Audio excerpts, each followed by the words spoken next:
Hello বন্ধুরা, আমাদের আজকের বিষয় হচ্ছে ফিল্মোরা দিয়ে কিভাবে আমরা ভিডিওতে ক্যামেরা ফ্ল্যাশ ইফেক্ট দিতে পারি। চলুন শুরু করা যাক। টাইমলাইনে আমাদের অনেকগুলো ভিডিও ক্লিপ আছে। এই ভিডিও ক্লিপগুলো আমরা সবগুলো সিলেক্ট করব। সিলেক্ট করার পর আমরা যাব ট্রানজেকশন থেকে এখানে আমরা সার্চ করব ফ্ল্যাশ। এই ফ্ল্যাশ ট্রানজেকশনটির উপরে আমরা মাউসের রাইট বাটন ক্লিক করব এবং অ্যাপ্লাইতে ক্লিক করব।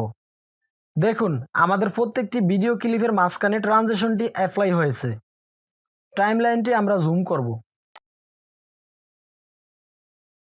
শেষের ফ্ল্যাশ ট্রানজিশনটি আমরা সিলেক্ট করব। কিবোর্ড থেকে ডিলিট বাটন প্রেস করে ডিলিট করে দিব। তারপর আমরা যে কোনো একটি ফ্ল্যাশ ট্রানজিশন সিলেক্ট করব।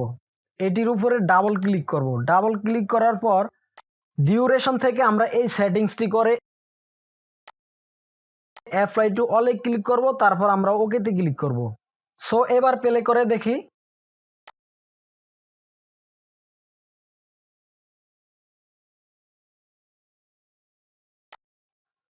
সো এভাবে আপনারা করতে পারবেন। ভিডিওটি ভালো লাগলে অবশ্যই লাইকে ক্লিক করবেন এবং আমার চ্যানেলটি সাবস্ক্রাইব করবেন।